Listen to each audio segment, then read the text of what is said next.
Boa noite a todos, sejam todos bem-vindos, que a gente possa aproveitar ao máximo esse momento, onde a espiritualidade está aqui junto de nós e está nos envolvendo, para que a gente possa sentir paz, sentir esperança, sentir tranquilidade e principalmente renovar as nossas energias físicas, mentais e espirituais. Então, como foi dito, essa noite a gente vai falar sobre sede perfeitos. Esse tema está no capítulo 17 do Evangelho segundo o Espiritismo. Ele tem, vários tópicos nesse capítulo. Então ele fala sobre as características da perfeição, o homem de bem, os bons espíritas, a parábola do semeador, o dever, a virtude, os superiores e os inferiores, o homem no mundo e cuidar do corpo e do espírito. Então a gente vai refletir sobre essa indicação da passagem de Mateus, capítulo 5, versículo 48, onde diz: Sede, pois, vós outros perfeitos, como perfeito é o vosso Pai Celestial. Então Jesus estava nos orientando a sermos perfeitos, assim como Deus. Sabemos que a perfeição absoluta é somente para Deus, mas que cada um de nós, já ouvimos falar várias vezes através dos estudos, de palestras, que todos nós estamos caminhando para a evolução, para chegarmos à perfeição. E qual seria essa perfeição? A gente ainda não sabe dimensionar qual é essa perfeição. A gente sabe que a gente é imperfeito, a gente sabe que a gente tem limitação, a gente sabe que hoje a gente está vivendo um momento em que esse momento é importante para o nosso reajuste, para o nosso reequilíbrio, para a nossa transformação. Então a gente precisa fazer o quê? Trabalhar com o que a gente sabe.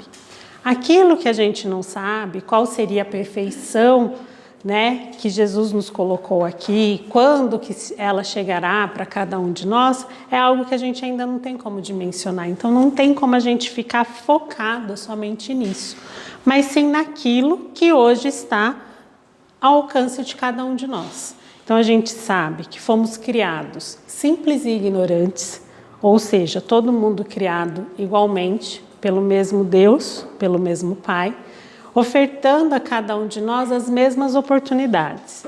E às vezes a gente falar isso, a gente vai pensar o quê? Não é verdade, porque cada um de nós vive uma experiência diferente.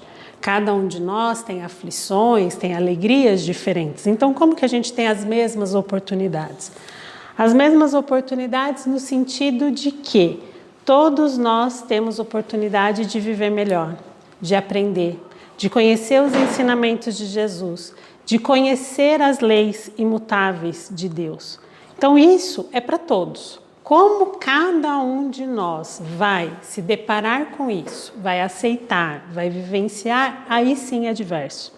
Aí sim é uma escolha realmente que cada um vai fazer na sua jornada, com as suas preferências, com as suas alegrias, com as suas dificuldades.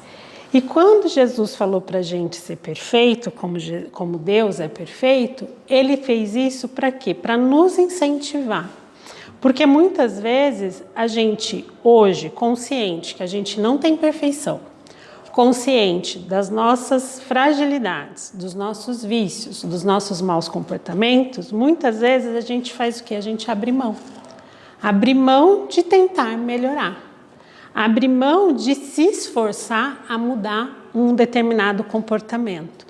Então, esse lembrete de Jesus vocês foram criados simples e ignorantes, mas para chegar a uma perfeição, ou seja, para conquistarem, para aprenderem, para compreenderem o que é essa perfeição. E para isso, cada um vai trilhar o seu caminho, cada um vai passar pelas experiências que vai levar a essa condição. E todos nós teremos tempo suficiente para fazer isso. E muitas vezes a gente coloca o quê? Eu não consigo. Eu não quero. Eu não gosto. E todas essas questões que a gente coloca acaba assim atrasando o nosso progresso, o nosso melhoramento. E às vezes por comodismo. Então, uma das características, que foi colocada é: amai os vossos inimigos. Fazei o bem aos que vos odeiam.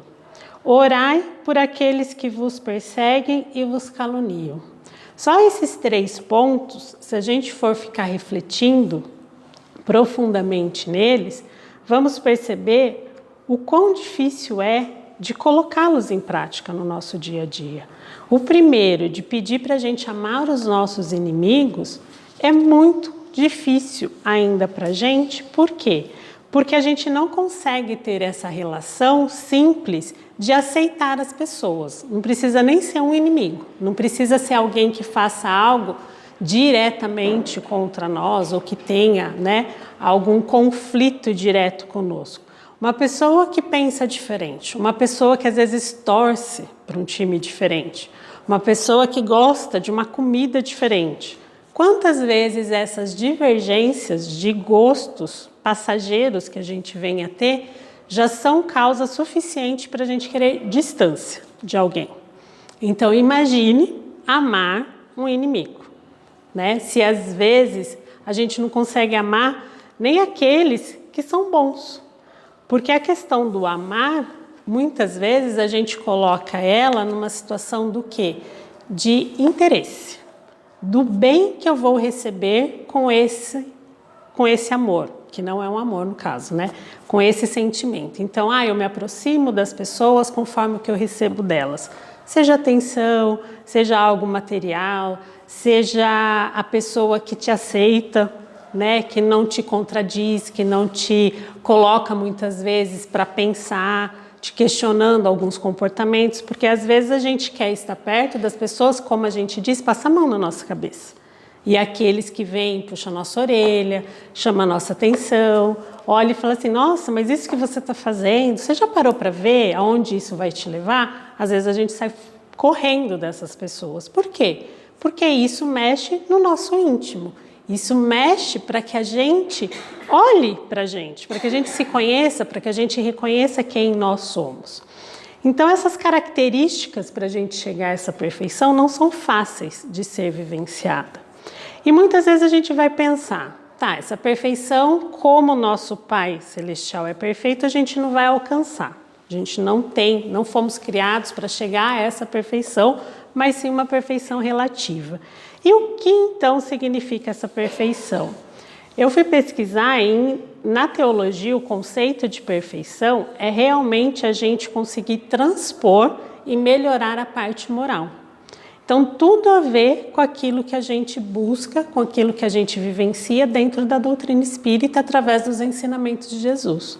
Jesus esteve na Terra, fez toda a sua trajetória de trabalho, de auxílio, de atendimento a tantas pessoas para quê? Para nos exemplificar o caminho, para nos mostrar que é possível, para mostrar que não precisa fazer distinção, principalmente naquele período onde as pessoas, hoje ainda temos, né?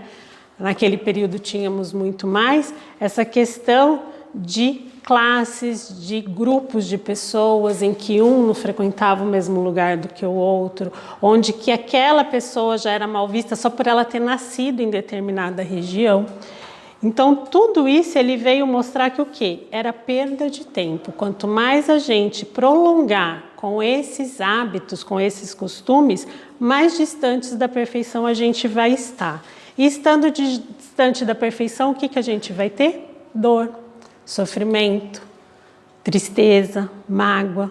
Porque a gente vai estar totalmente ao contrário daquilo que vem do nosso Pai, de Deus, que é o amor, que é a bondade, que é a indulgência, o perdão. Então, quanto mais a gente se agarrar nessas imperfeições que a gente tem, que todos nós possuímos, e não queremos fazer o esforço necessário para transformá-las em virtudes, para transformá-las em sentimentos elevados, mais tempo a gente vai sofrer. Então, se a gente não consegue amar, às vezes, as pessoas boas, que são diferentes de nós, não conseguimos amar menos ainda os nossos inimigos. Será que a gente consegue orar por aqueles que estão nos perseguindo, por aqueles que estão nos caluniando? E como seria essa oração? O que eu faria nesse momento de oração? Qual o sentimento que eu precisaria colocar à disposição no meu íntimo para que realmente essa oração venha transcender, ou seja, alcance o objetivo de ter a ligação com a espiritualidade benfeitora. Como que nós vamos fazer isso?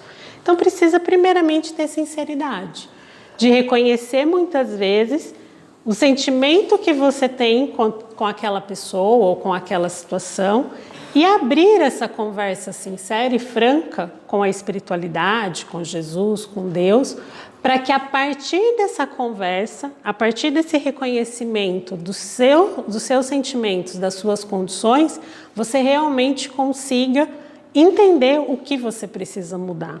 Porque para a gente fazer a transformação que precisamos, a gente precisa do quê? Reconhecimento. Então a gente também já ouviu falar quantas vezes da tal reforma íntima, da necessidade de mudar, de melhorar, para que quando terminar a nossa jornada nessa existência terrena, a gente volte com a nossa mala espiritual melhor do que quando aqui a gente chegou. Ou seja, chegamos aqui com algumas bagagens, mas ao retornar poderemos pelo menos estar com uma bagagem melhor, mas isso vai depender da gente. Vai depender do que fizemos no nosso dia a dia, com o que tínhamos, com as oportunidades que foram surgindo e com o que a gente vai apresentar no momento do nosso retorno ao plano espiritual. Então, esse reconhecimento, essa questão de você saber quem você é, como você é, o que você sente diante de algumas situações, é essencial. E nesse momento de você orar por alguém, seja uma pessoa que você queira bem ou não, e você ter essa condição de reconhecer qual é o sentimento principal que está vibrando dentro de você, com certeza vai ajudá-lo a refletir. Tipo, eu preciso orar por aquela pessoa, quero orar por aquela pessoa, estou vivendo uma situação difícil, uma discordância, o assunto não flui, aquilo ali está emperrando a minha vida em determinado assunto. Como que eu vou solucionar aquilo? Sento para conversar com a pessoa, não tem conversa. A gente fala 2 palavras e começa a discutir. Como que eu vou resolver isso? Orando. Mas aí eu vou orar o quê? Pedir para Deus transformar aquela pessoa? Não, não é a pessoa que precisa ser transformada. Ela pode precisar, mas isso é um problema dela. A gente precisa reconhecer que quem precisa se transformar sou eu. Então, eu estou tendo problema com aquela pessoa. O que eu preciso fazer? Reconhecer qual é a minha dificuldade de aceitação, qual é a minha dificuldade de diálogo, para quê? Para que eu mude isso. E aí a minha oração vai ser o quê? Deus, me ajude a transformar, a ter mais paciência, a aceitar aquela pessoa. Posso até falar dessa forma, mas sabendo que não vai vir... Tipo, dormi, fiz essa oração, dormi. Acordei, plim, exatamente. Transformada. Acordo, olho para a pessoa e converso com ela abertamente. Ou aceito tranquilamente. Não, eu vou precisar ter mais tempo com ela, mais diálogo e ir exercitando tudo aquilo que eu pedi. Então, nada vem pronto. Como a Karen já mencionou, outras pessoas, eu sempre falo isso, cuidado com o que você pede. Porque o que você pede, você vai receber. Então, se eu pedir numa oração paciência, oportunidade para ficar melhor com aquela pessoa, eu vou ter mesmo. Só que vai ser de uma forma trabalhando. Eu ia falar trabalhosa, mas nem sempre precisa ser trabalhosa. Precisa ser trabalhando, ou seja, usando as ferramentas que eu já possuo, o conhecimento que eu já tenho, usando para o bem, usando da melhor forma. Então, eu aprendo com Jesus o quê? Amar a todos, amar a Deus sobre todas as coisas e ao próximo como a si mesmo. Por mais que aquele próximo não esteja tão próximo de mim, ele é meu próximo. E eu tenho que me esforçar para amá-lo, assim como eu quero que as pessoas me amem. Me respeite, me aceite, me escute, me entenda. E isso é um trabalhar constante. Esse trabalhar, com certeza, nos ajuda realmente a chegar na perfeição. E essa perfeição, voltando um pouquinho ao que eu disse, da gente não conseguir chegar na perfeição absoluta, o que a gente poderia focar neste momento? Qual a perfeição que eu consigo viver hoje mesmo no dia? Então, acordei amanhã, fiz minha prece, vou iniciar o meu dia. Em cada momento do meu dia, o que eu posso fazer? Ao invés de eu ficar pensando nas minhas maiores dificuldades, nas minhas maiores imperfeições, e eu preciso mudar isso de toda forma, e às vezes eu desanimar porque eu não consigo, porque na primeira tentativa eu escorrego, e aí eu falo, eu não consigo mesmo, não quero nem saber mais disso. Ao invés de eu fazer isso, porque eu não foco na perfeição diária, no momento, como que eu vou cuidar da minha casa, do meu trabalho, o trato que eu vou ter com as pessoas que vão estar ao meu redor, sejam elas no meu trabalho, da minha família, da rua, do trânsito, que todo mundo fala que é uma bênção, né? Um ótimo exercício para a gente, numa fila, em qualquer lugar que a gente esteja. Então, naquele momento, você parar, se conscientizar e falar assim, qual a perfeição que eu consigo chegar nesse momento? Isso vai nos direcionando a perceber no nosso dia a dia as imperfeições que a gente tem, as dificuldades que a gente enfrenta nos mínimos acontecimentos e com certeza a gente pegar nesses mínimos acontecimentos a gente vai conseguir ir gradativamente melhorando. Então hoje eu me empenhei a estar sendo o melhor possível, a perfeição que eu consegui hoje no meu trabalho, com as atividades que eu tenho no meu trabalho. No final do dia eu vou refletir o que deu certo, o que não deu, o que faltou, o que excedeu. E aí com essa reflexão no dia seguinte, eu vou ter mais ferramentas para utilizar, vou ter mais conhecimento, vou ter mais capacidade. Então, ir aos pouquinhos. Porque como a gente não sabe quando vai ser o topo da nossa perfeição, vamos viver o topo diário. Né? A gente também não sabe quanto tempo estaremos aqui. A gente não sabe o tempo da nossa permanência na matéria, mas sabemos que a nossa vida é contínua. A gente já teve uma experiência encarnada, desencarnamos, voltamos, estamos encarnados novamente, em algum momento vamos desencarnar, continuaremos a nossa jornada e voltaremos tantas outras vezes, com certeza. Essa volta é para todos, tanto para o plano espiritual, quanto depois para um novo momento encarnado. E as provas vão continuar, os aprendizados vão permanecer. Elas vão modificar de acordo com a conduta que cada um escolher, mas elas vão permanecer. E nesse capítulo existe a lição do homem de bem, que é uma lição que muitas vezes, na verdade, é assim. Eu falo que quando eu conheci o Evangelho segundo o Espiritismo, né, o livro e tudo mais, esse foi um dos capítulos que de início eu mais gostei. Pela ingenuidade, pela ignorância da época, né? Eu achava lindo, eu lia, então eu achava ele lindo.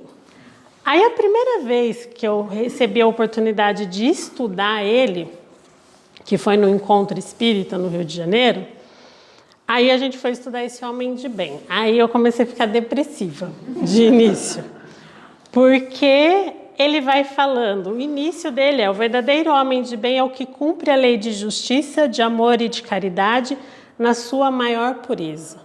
Se a gente interrogar nossa consciência, a gente pergunta, né, para nós mesmos se a gente violou alguma lei, se a gente praticou algum mal, se a gente fez todo o bem que podia. E no estudo, como foi dito nos nossos recados, é um momento que a gente consegue dialogar mais, a gente consegue tirar dúvidas, a gente consegue refletir muito mais nos estudos. Então, a primeira vez que eu tive a oportunidade de ter esse estudo desse tema, caiu aquela ingenuidade, caiu aquela ignorância, de você se olhar e ver, falar assim, opa, porque às vezes a gente fala, um homem de bem, a gente se vê como pessoas de bem, por quê? A gente não está fazendo mal, a gente não está destruindo as pessoas, nada, tá? A gente está vivendo no máximo daquilo que a gente consegue se colocar, de adequado, de moral, mas aqui ele vai mais além. Tipo assim, não é só a superficialidade que a gente vivencia. Na verdade, é um pouquinho mais para baixo.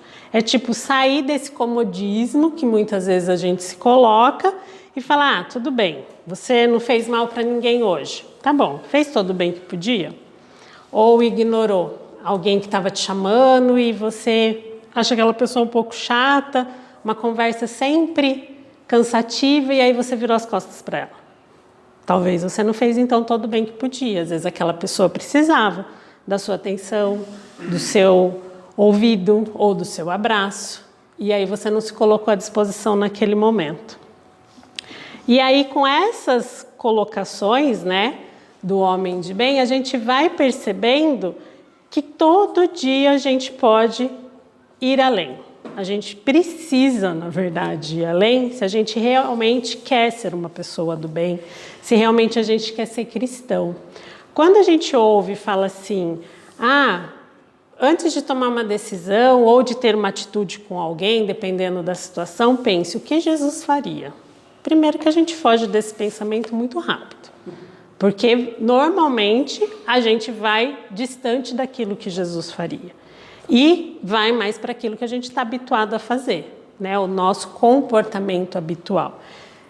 E é mais fácil, a gente já está acostumado muitas vezes a gritar, a não ter paciência, a falar de qualquer jeito com as pessoas que vivem conosco, a não ouvir uma pessoa mais idosa tantas vezes, porque fala, mas ela vai repetir tudo de novo, ela já falou aquilo 500 vezes, eu já sei de cor, mas ela precisa falar naquele momento.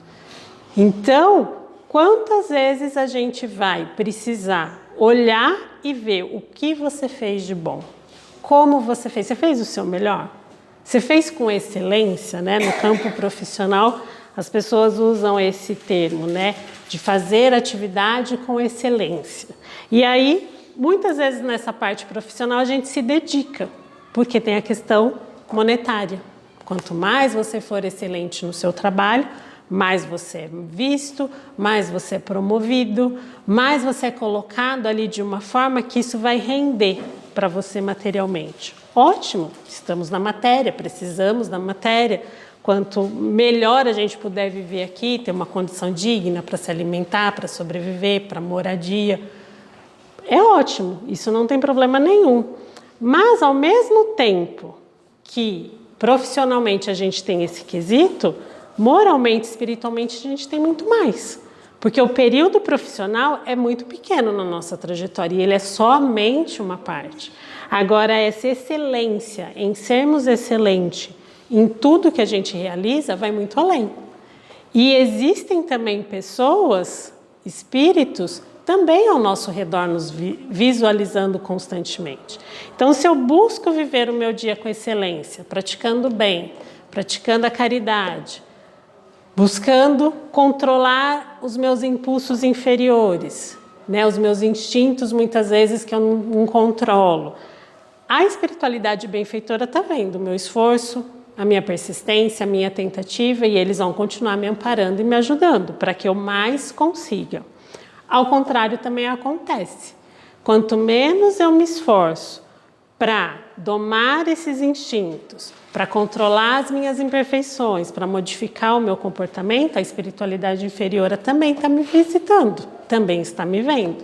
E está se comprazendo muitas vezes com esse mau comportamento que eu tenho. E aí o que eles fazem?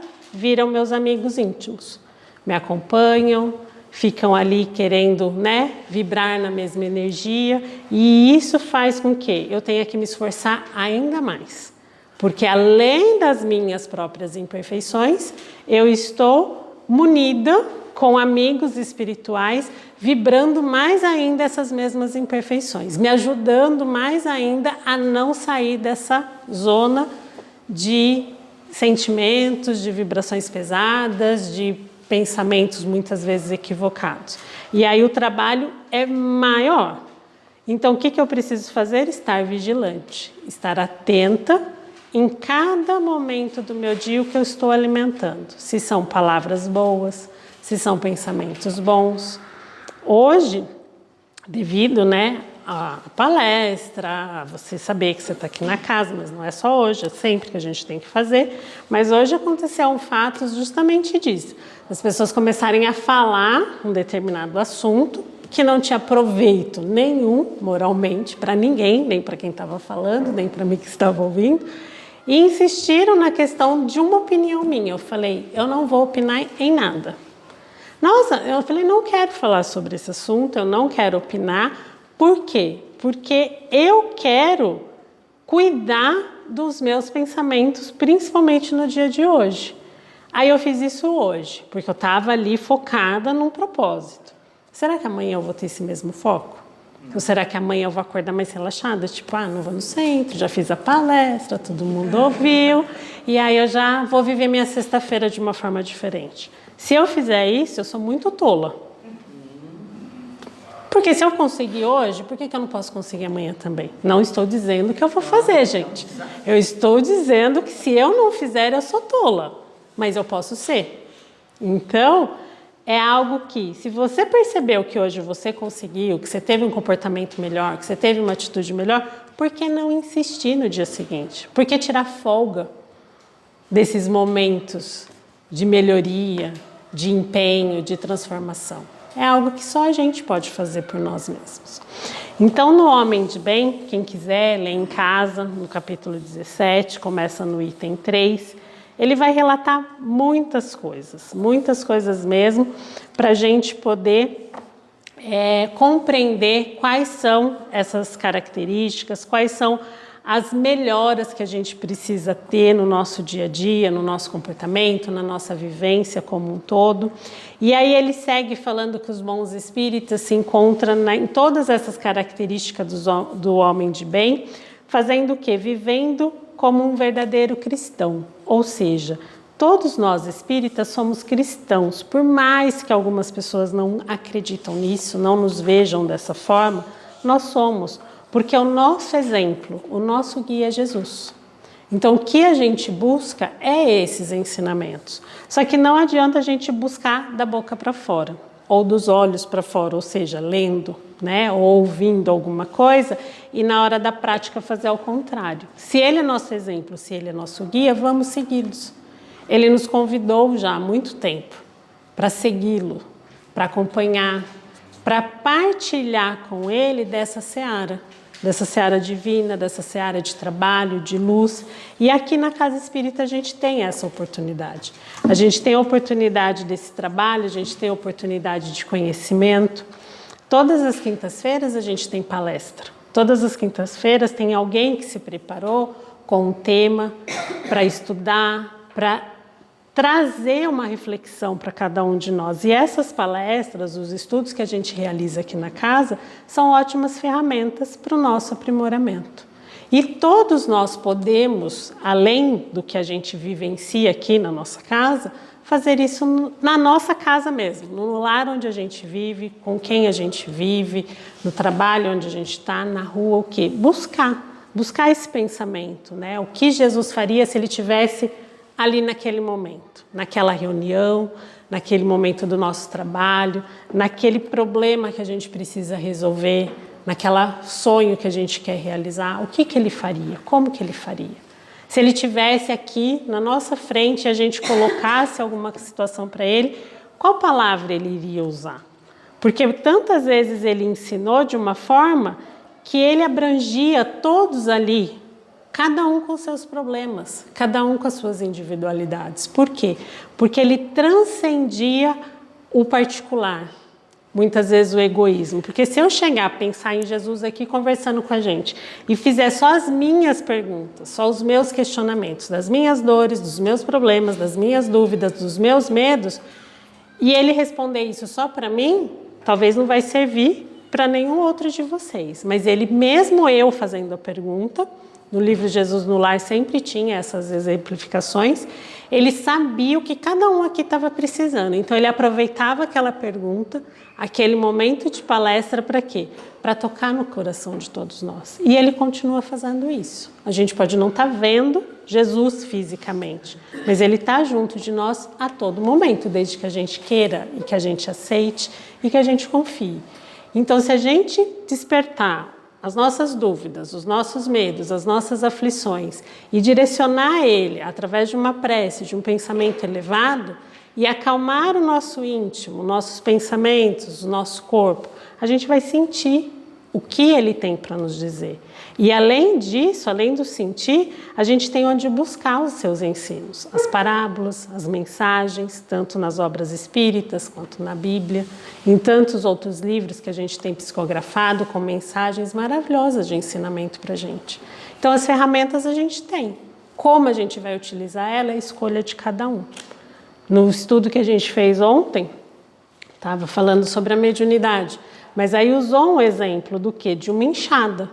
A enxada ela pode ser um instrumento útil, né? Ou ela pode também ser um instrumento que cause um mal para alguém. Se eu pegar a enxada para tentar bater em alguém, ela vira uma arma. Ou então ela vira nada, ela enferruja, simplesmente se eu deixar ela largada ali num canto e nunca mais mexer nela, usar a utilidade que ela tem. Assim é, no caso, o estudo que a gente fez sobre a mediunidade e também é todas as ferramentas que a gente tem no nosso dia a dia. Então, quando Jesus fala para nós, sede perfeitos, sejamos perfeitos como? Como cada um consegue. Não se comparando a ninguém, não pensando na perfeição que o outro precisa ter, porque o outro precisa? Precisa. Eu preciso, vocês precisam. Só que se eu cuidar do que eu posso melhorar em mim, do que eu posso ser perfeita, eu estou fazendo a minha parte, contribuindo para que, de um modo geral, a sociedade tenha algo melhor. Se todo mundo aqui fizer a sua parte nesse trabalho, com certeza, pelo menos o grupo que a gente está vivendo e onde a gente está vivendo vai ter algo melhor também. Vai ter uma perfeição a mais. Vai ter sempre um progresso de perfeição e não ficar pelo menos estacionado num comodismo que tantas vezes a gente se coloca. Eu agradeço a atenção de todos, a oportunidade de estudo, de reflexão, de aprendizado, na verdade, vem na prática, vem com o tempo, com o que a gente vem fazendo, e que a gente possa refletir. Busquem esse capítulo no Evangelho segundo o Espiritismo, é o capítulo 17, traz lições maravilhosas e reflitam com calma. Muitas vezes lê lá uma frase, reflita nela e depois vai indo aos poucos, que com certeza vai trazer muito mais reflexão para a gente. Obrigada.